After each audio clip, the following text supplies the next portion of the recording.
Olá pessoal, tudo bem? Sou o professor Thiago Araújo, professor de História pela Unicamp e também professor de Geografia pela USP.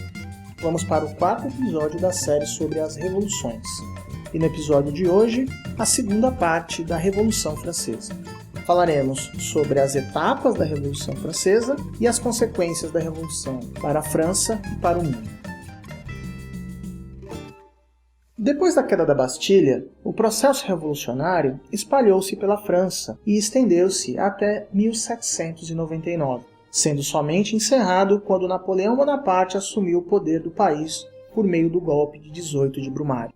A Revolução Francesa pode ser dividida dentro do período das instituições políticas que atuaram no país, sendo a Assembleia Nacional Constituinte e Monarquia Constitucional até 1792, o período da Convenção, entre 1792 e 1795, e o Diretório, de 1795 a 1799. E quais foram as características da Assembleia Nacional Constituinte e da Monarquia Constitucional? Trata-se do período inicial da Revolução Francesa, o qual foi marcado por grandes transformações, por meio da redação de uma Constituição para a França e pela atuação da Assembleia Legislativa. Após a queda da Bastilha, muitos camponeses no interior do país, temendo ficar sem alimentos e muito endividados, partiram para o ataque. Esse foi o período do Grande Medo, que ocorreu entre julho e agosto de 1789, e durante o qual camponeses começaram a atacar a aristocracia e suas propriedades.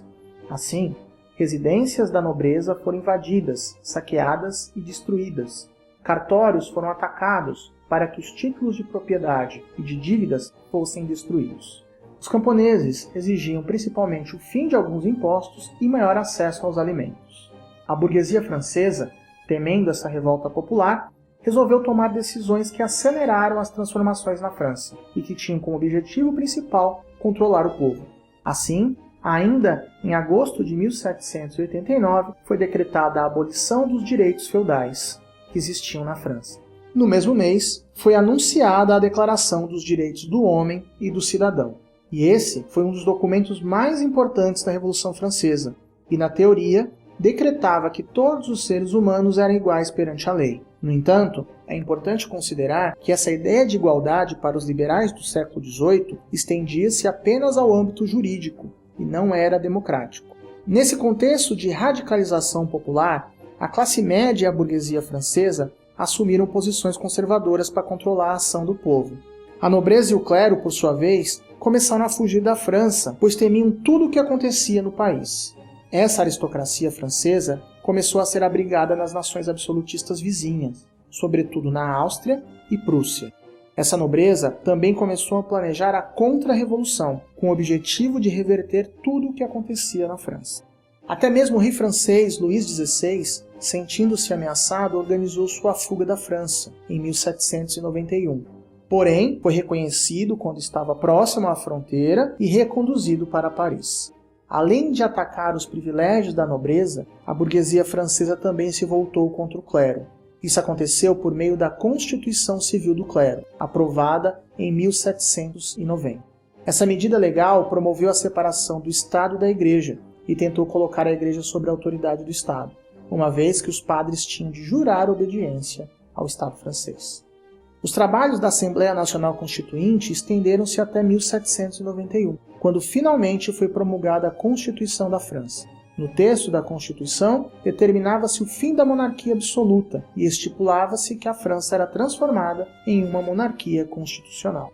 Em seu texto, destacavam-se dispositivos que garantiam o julgamento sem distinção daqueles que estivessem envolvidos, a garantia dos direitos naturais e civis, como liberdade para o homem ir, permanecer e partir sem poder ser impedido ou detido, a liberdade para todo homem de falar, escrever, imprimir e publicar seus pensamentos, sem que os seus escritos possam ser submetidos à censura, liberdade de culto religioso e garantia da inviolabilidade das propriedades. Apesar do caráter liberal da Constituição, é válido ressaltar que esta refletia os interesses, principalmente da alta burguesia, tanto que foi estabelecido que o voto para as eleições seria censitário. A renda foi o critério estabelecido. e apenas 30% da população, os chamados cidadãos ativos, possuíam esse direito. Com a Constituição de 1791, a Assembleia Constituinte encerrou seu período de funcionamento e foi substituída pela Assembleia Legislativa. Nesta Assembleia, consolidaram-se dois grupos políticos que possuíam visões bastante diferentes a respeito dos rumos da Revolução. De um lado, os girondinos, grupo de deputados liderado por representantes ligados à alta burguesia. Os girondinos eram partidários da Revolução, mas com posições bem mais moderadas, pois acreditavam que as grandes mudanças necessárias já tinham acontecido. Já os jacobinos, clube político fundado em 1789, reunia os patriotas da burguesia. Vinculado ao sans-culotte, desejavam a radicalização do movimento e a ampliação das conquistas sociais da Revolução.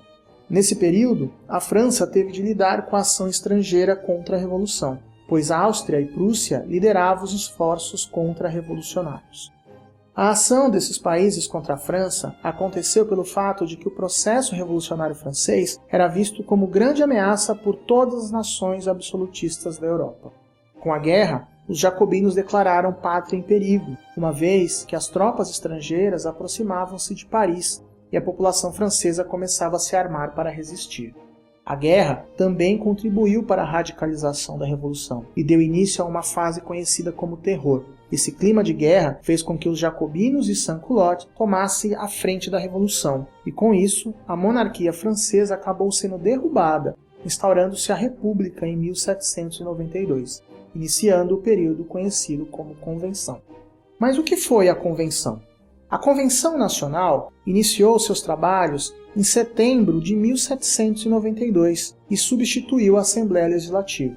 Os participantes da Convenção Nacional foram eleitos por sufrágio universal masculino, ou seja, todos os homens, independente da renda, poderiam votar, e com ela, a França transformou-se em uma república. Antes da posse da Convenção, o rei francês havia sido capturado e feito prisioneiro. Daí surgiu um grande debate, a execução do rei. Esse debate dividiu a Convenção, com os girondinos defendendo que o rei fosse exilado, enquanto os jacobinos defendiam que o rei fosse executado. O destino do rei e de sua esposa foi decidido quando foram encontrados documentos que atestavam o envolvimento de Luís XVI com o rei austríaco. E o resultado? Luís XVI e Maria Antonieta foram acusados de traição e guilhotinados em 1793. Com o endurecimento da guerra, a França ficou sob controle dos jacobinos, que contavam com o apoio popular. Os jacobinos criaram o Comitê de Salvação Pública, instituição que eles tomavam as decisões mais importantes da França. Iniciou-se uma intensa perseguição a todos aqueles que, aos olhos jacobinos, representavam uma ameaça à revolução. Os jacobinos conseguiram colocar as massas populares sob seu controle, mas a situação da guerra agravou-se com a execução de Luís XVI. As nações absolutistas europeias ficaram indignadas com a execução do rei e reagiram formando uma coalizão para derrubar a revolução na França. Este grande exército contra-revolucionário era financiado pela Inglaterra. O período em que os jacobinos estiveram à frente da revolução ficou conhecido como Terror. O nome faz menção à perseguição dos opositores por meio da Lei dos Suspeitos, que julgava e condenava aqueles considerados traidores com morte na guilhotina. Apesar da radicalidade, os jacobinos conseguiram resolver problemas imediatos da França, pois estabilizaram o valor da moeda, aumentaram o exército francês, gastando menos, conseguiram derrotar as tropas que tinham invadido a França e conseguiram estabilizar a situação das rebeliões pelo país. De toda forma, essa atuação radical dos jacobinos gerou uma natural reação dos grupos conservadores da França. Assim, os girondinos conspiraram e articularam, com o apoio da alta burguesia, um golpe contra os jacobinos, conhecido como Reação Thermidoriana, que aconteceu em 1794. Com esse golpe contra os jacobinos, muitas medidas tomadas por eles foram revertidas, e a liderança jacobina foi sumariamente guilhotinada, iniciando o período conhecido como Diretório. O Diretório substituiu a Convenção em 1795, durante um período em que a Revolução esteve na mão dos girondinos. As medidas mais radicais tomadas pelos jacobinos foram revogadas, inclusive com o retorno do voto censitário. Neste momento, os girondinos usaram frequentemente da força para conter o povo e resistiram a inúmeras tentativas de golpes. A situação da França permaneceu instável, e isso fez com que a alta burguesia francesa visse no autoritarismo uma esperança para resolver a situação. A população estava insatisfeita, a economia estava ruim e a guerra continuava a ameaçar o país. Então, um governo forte foi visto como solução. A imagem de uma figura surgiu como possibilidade de resolução dos problemas franceses, e disso nasceu o apoio a Napoleão Bonaparte, que era general do exército francês que liderava as tropas contra as coalizões internacionais. Com isso, Napoleão organizou um golpe e tomou o poder em um evento conhecido como Golpe do 18 de Brumário, que aconteceu em 1799. Estava assim terminada a Revolução e iniciava-se o período napoleônico, com a instituição do consulado. E quais foram as consequências da Revolução Francesa? A Revolução Francesa ela estendeu-se por 10 anos, e nesse período uma série de transformações aconteceu naquele país. As transformações trazidas pela Revolução, porém, não se mantiveram apenas na França e espalharam-se pelo mundo.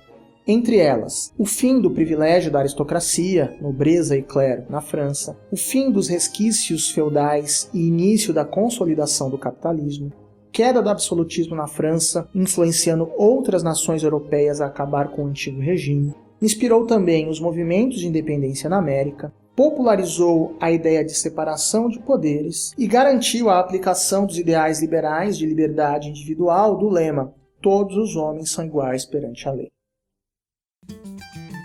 Esse foi o podcast da Litera, disponível nos aplicativos YouTube, Spotify, Google Podcasts, Apple Podcast, Castbox, entre outros, nos quais você consegue seguir a gente e não perder nenhum novo episódio. E aí, gostou do conteúdo? Conta pra gente em nossas redes sociais. Eu sou o professor Vitor Valente, diretor da Litera, e até o próximo episódio.